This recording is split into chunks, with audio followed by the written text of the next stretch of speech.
Let us open our Bible on Psalms 116, verse 12 hanggang 14. Praise the Lord. What shall I render unto the Lord for all his benefits toward me? I will take the cup of salvation and call upon the name of the Lord. I will pay my vows unto the Lord now in the presence of all his people. Ayan.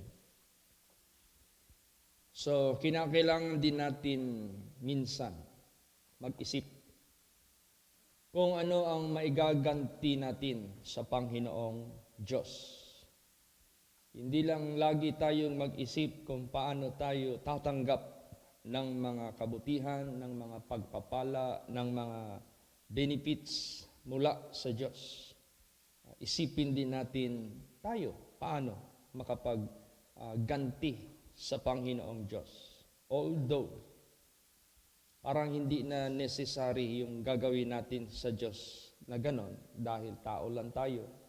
Wala naman tayong kapangyarihan at kakayahan na gagawa at magbigay ng ano pa mang bagay sa Diyos bilang ating gratitude kasi siya na may-ari sa lahat, siya na nga ang giver, siya na nga ang life, siya na nga ang riches, siya na ang glory, lahat nandyan na. Pero itong ating maigaganti sa Panginoong Diyos, hindi ho ito anumang bagay na maibibigay natin sa Kanya na magdagdag ng Kanyang kayamanan. Ito po ay isang gagawin natin sa Kanya na siya'y mapasaya natin, siya'y mapalugod natin. That is how na paano natin mapalugod ang Diyos. Ayon sa sinabi kanina, what shall I render unto the Lord for all the benefits toward me? Gusto mong magganti? Gusto mong paligayahin ng Diyos? Ano kaya? Sinabi dito, I will take the cup of salvation. Yan ang unang sinabi dito. I will take the cup of salvation. Meaning to say, walang ibang purpose nagpakatawang tao ang Diyos pumunta dito sa lupa, kundi upang tayo bigyan ng salvation. Salvation meaning to say, kaligtasan mula sa ating ikakapahamak tungo sa ating ikaliligtas sa buhay na walang hanggan. Pag yan ay hindi natin binigyan ng kahalagahan, ay isang malungkot na madama ng Diyos pag tinanggihan natin yan. Kaya yan ang pinaka-prime na gustong iparating ng Diyos sa lahat ng mga tao sa sanglibutang ito. At kung sino man ang tatanggap at kung sino man ang mag-appreciate at umibig sa ginawa ng Diyos para sa kanila, para sa bawat isa, ay malugod ang Diyos. Para bagang meron kang minamahal, gusto mo siyang regaluhan. Tapos, nung binigay mo sa Kanya, masaya niyang tinanggap. At iningatan niya, nakita mo. At ginagamit niya, na-appreciate niya. So, ikaw na giver ng gift, masaya ka. Kasi ang kaligtasan, this is a gift. For God so loved the world, that He gave His only begotten Son, that whosoever believeth in Him should not perish, but shall have everlasting life. Yan yung kinasaya ng Diyos sa ating gagawin para bilang ating pagpasaya, pagpaligaya sa ating buhay na Diyos. Praise the Lord. Praise the Lord. Kaso, yun lang, ay pag sinabing I will take the cup of salvation, see to it na yan ay sigurado na hindi natin papalitan kahit paman ng pagtanggap din ng masasamang bagay na gusto rin iparating ni Satanas sa ating buhay. Kailangan marunong tayong tumanggi. Kailangan marunong tayong mag-appreciate sa kaligtasan at ingatan natin yan. Praise the Lord. Basahin natin ano ang ginawa ng Diyos para sa atin. 1 Corinthians 6:20. Praise the Lord. For you are bought with a price, therefore glorify God in your body and in your spirit, which are God's. Yan. Bakit natin kailangan gagawin yan? Dahil binili na tayo ng ating Panginoong Diyos at hindi na tayo sa ating sarili. Therefore, let us glorify God in our body and in our spirit. Ibig sabihin yan, we are purchased by God. And because of that, we are no longer of our own. Therefore, we have to glorify the honor. Therefore, we have to glorify the one who already possess us. Siya na yung nagmamay-ari sa atin. Tandaan natin yan. Kasi pag hindi natin na-recognize at nagawa ang mga bagay na ito, as if we refuse to be bought, to be ransomed, to be redeemed from our iniquities. At kung yan ay ginagawa natin, that is the most sorrowful that God can experience from us. Kaya ganun na lamang ang ating dapat gagawin. Unahin natin talaga yung kaligtasan ng ating kaluluwa. Alam niyo po, kung hindi nagpakamatay si Kristo, we are all dead spiritually. Wala eh. Walang redeemer eh. Walang magraransam sa atin. Walang magliligtas sa atin. Kaya napakalaki. Bakit tayo nabuhay sa kaligtasan ng ating kaluluwa? Because He died for us. And because of that, gantihan natin siya. Praise the Lord. Basahin natin 2 Corinthians 5:14 hanggang 15. Praise the Lord.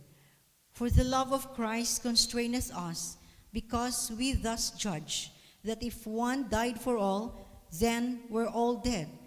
And that He died for all, that they which live should not henceforth live unto themselves, but unto Him which died to them and rose again. Yan. Alam natin ang pag-ibig ng Diyos dahil sa isa na nagpakamatay para sa lahat.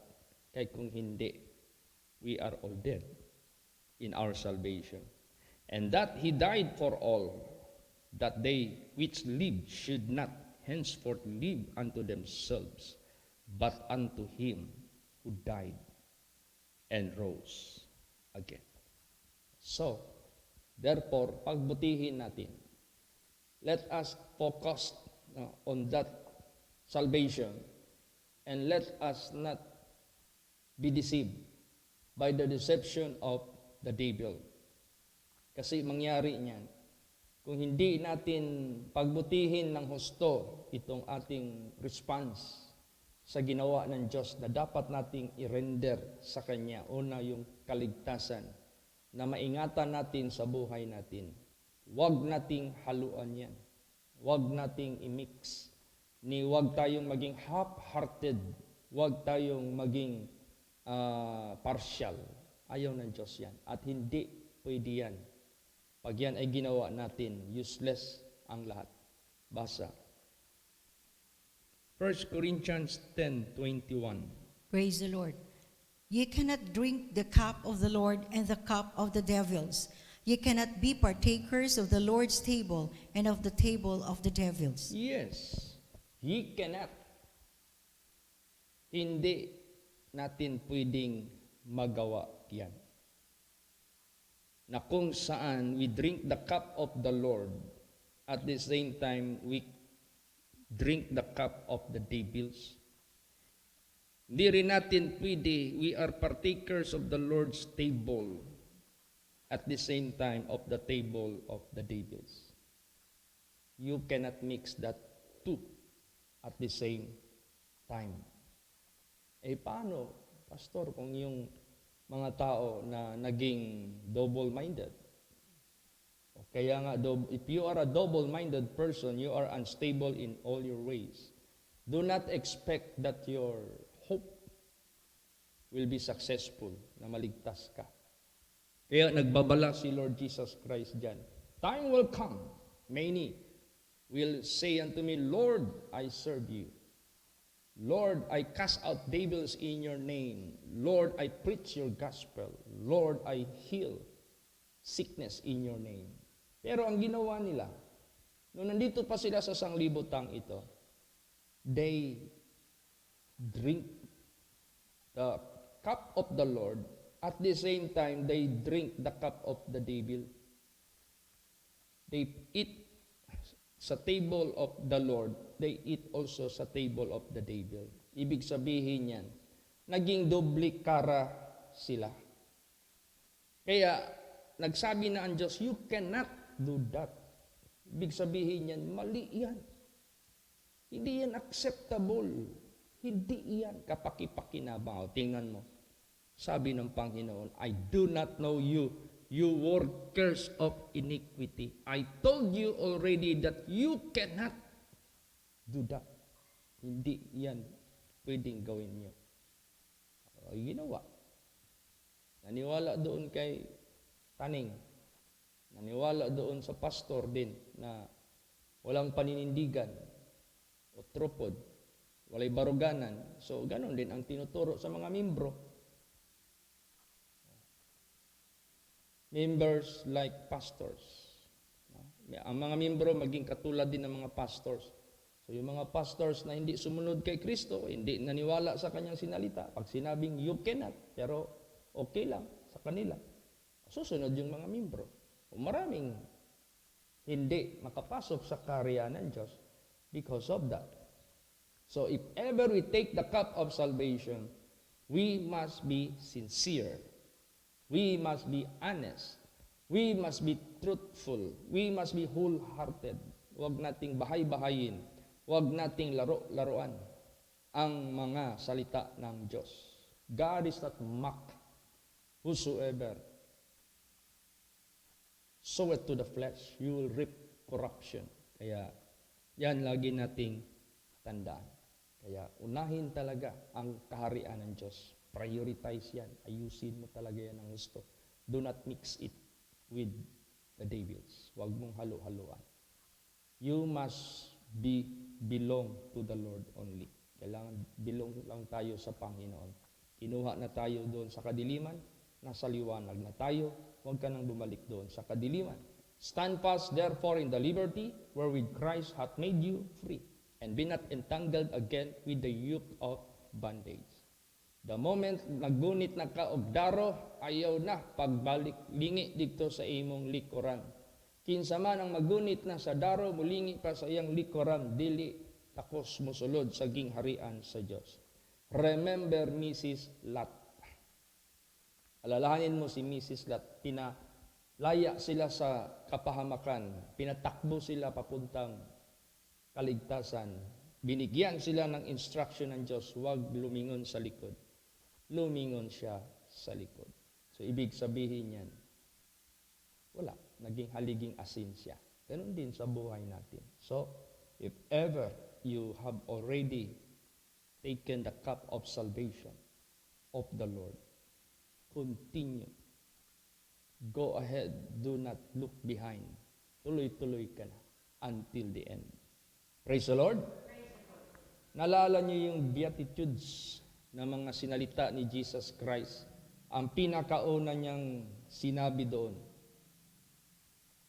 ang kaharian ng Diyos. Basa, Matthew 5 verse 3. Praise the Lord.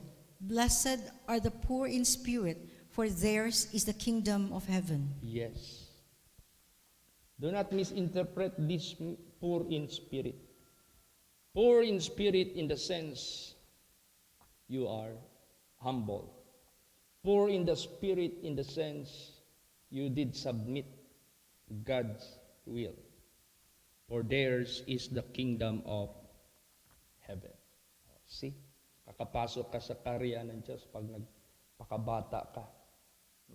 Makapasok ka sa karya ng Diyos pag nagpakumbaba ka. Ganon yun. At maliban dyan, sinabi na yan ni Lord Jesus Christ, make priority ang kaharian ng Diyos. Basa Matthew 6:33. Praise the Lord. But seek you first the kingdom of God and his righteousness, and all these things shall be added unto you. Yan. Unahin mo lang ang kaharian ng Diyos. Secure it to your life. At ang kanyang katuwiran. You cannot separate the kingdom of God and his righteousness. Ang nakalagay dyan is and righteousness. Seek ye first the kingdom of God and righteousness. Ibig sabihin yan, his righteousness. You cannot separate that. Kung nakalagay dyan, or, pwede mong isa lang, pili ka lang. Pero hindi eh. And his righteousness.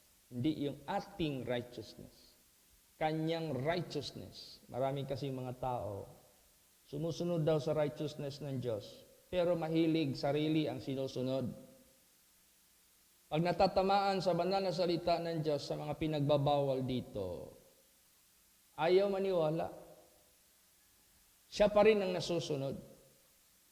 Kaya ang nangyari dyan, kunwari, they seek the kingdom of God first, hindi his righteousness. Their own righteousness. So, ang mangyari ngayon yan, you have applied wrongfully. Matthew 6:33.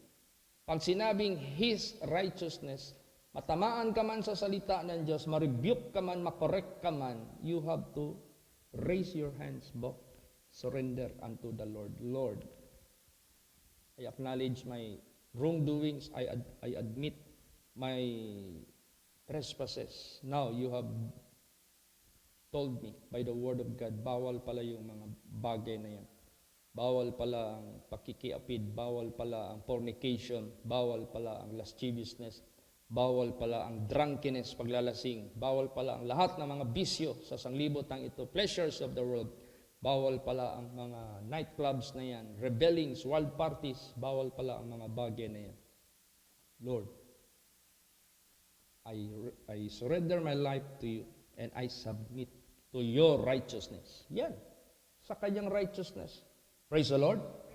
Kasi sinabi ni Paul, I bear them record that they have the zeal of God, but not according to his righteousness. Saan pala? According to their own righteousness, because they establish their own righteousness and do not submit to his righteousness. Kaya dyan tayo mag-ingat. Isang word lang yan, his. Pag kinuha mo yan, madideceive ka. Alalahanin natin, his righteousness. And all these things shall be added unto you. God will provide. God will guide you. God will direct your path to your success, to your prosperity. Siya na ang nakakaalam kung paano niya ginaguide yung mga planeta saan dumadaan, kaya hindi sila nagkaumpugan. They successfully orbit or they successfully walk in their own path. No? Successful. Sumunod sila sa guidance ng Diyos eh. Kaya ganun sa buhay natin, sumunod lang tayo. Hindi tayo magbungguan, hindi tayo madisgrasya, hindi tayo maaksidente, hindi tayo mapahamak. Kaya ganun ka-importante, his righteousness. Praise the Lord. Ikalawa, I will call upon the name of the Lord. Tawag ako sa pangalan ng Panginoon. Anong sinabi dyan? Meron ba bang ibang pangalan? Basa. Acts 4:12. Praise the Lord.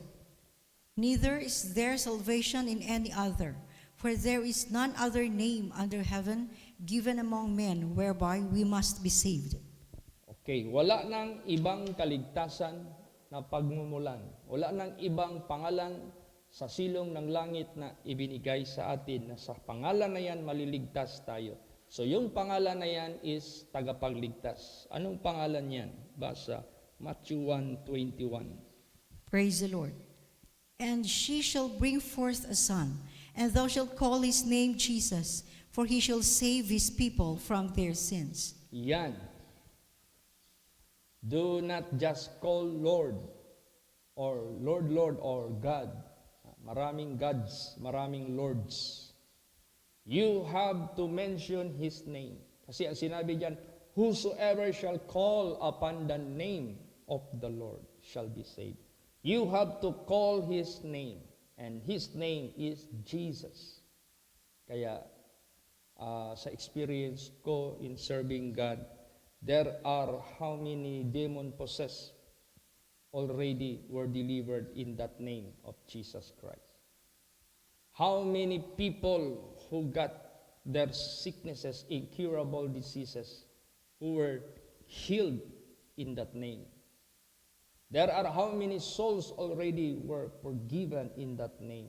There are how many people were changed from sin to righteousness, from darkness to light in that name. Because that name is powerful. Yan lang yung pangalan na kinakatakutan ng demonyo, ng masamang espiritu. So that he will set you free from his prison house.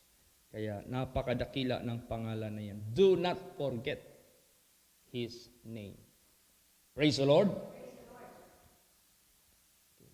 Third, tatlo yan eh. I will take the cup of salvation. I will call upon the name of the Lord. I will pay my vows unto the Lord. Basahin natin. Psalms 116 verse 18. Praise the Lord. I will pay my vows unto the Lord now in the presence of all His people. Yes. Babayaran ko sa Panginoon ngayon sa presensya ng mga tao. Anong babayaran mo? Yung pinanumpa mo sa Diyos. Kailan ba tayo usually makapagpanumpa sa Diyos? Especially when we are in trouble. Ganun yan eh. Parang tao ba na pag naghihirap, pupunta sa taong mayaman, manghiram, tapos mangako, babayaran kita before end of this month. O yan. Nangako siya dahil siya ay nasa trouble. Bakit nangako siya? Para matulungan siya in his trouble. Ganon din ang tao. Pag nasa trouble, mangako sa Diyos ng mangako. Pag binigay na ng Diyos yung kanilang hinihingi, kalimutan na yung pangako. Wag. Wag nating gawin yan sa Panginoon. It's better for you not to make promise. Mabuti pa, huwag ka nang mangako if you cannot pay it. Kasi isa yan na pinalulungkot ng Diyos. Pangako ka ng pangako. Marami kasing klaseng pangako. May pangako na, Lord, hindi ko nagagawin yung kasalanan ko. Tawarin mo ako. Itong kasalanan ko particularly na ito. Maya-maya, pag magaling na yung sakit niya, babalik na naman doon sa kasalanan niya. Ayaw ng Diyos yan. Lord, magbibigay na ako ng kumpletong aking tithes. Kasi sa mga nakaraan, I have so much lapses. I used to give by my own way. But now, I am being rebuked by your word. Therefore, I will keep my full tithes. Maya, pagdating na sa actual, hindi pa rin magawa. So, you have to pay your vows. Basahin natin last verses. Psalm 66:13 hanggang 14. Praise the Lord. I will go into thy house with burnt offerings. I will pay thee my vows, which my lips have uttered and my mouth had spoken when I was in trouble. Praise the Yes. Lord. When you were in trouble and you have uttered some vows unto the Lord, come into the sanctuary and pay your vows. Huwag mong kalimutan yan. Kaya, let us be careful what we make vow unto the Lord. And see to it the moment you have vowed unto God, you are able to pay it. Do not make any vows that you cannot perform. Magkakasala ka lang yan. Kaya, be very careful. Praise the Lord. So, yan tatlo na yan. Let us always perform that. The salvation that must be kept until the end. And there is no such other name that we have to mention but Jesus as our Savior. And whatever vow we have made unto the Lord, pay it. Bayaran mo. Gawin mo. Para masaya ang Diyos, lalo ka pang pagkatiwalaan ng Diyos, lalo ka pa niyang papakitaan ng kanyang mga pangako na matutupad sa buhay mo. Temporal and eternal. So to God be the glory. What shall I render unto the Lord for all the benefits towards me? I will take the cup of salvation. I will call upon the name of the Lord, and I will pay my vows before Him and before the people. Praise the Lord. Praise the Lord. Tayo po ang lahat.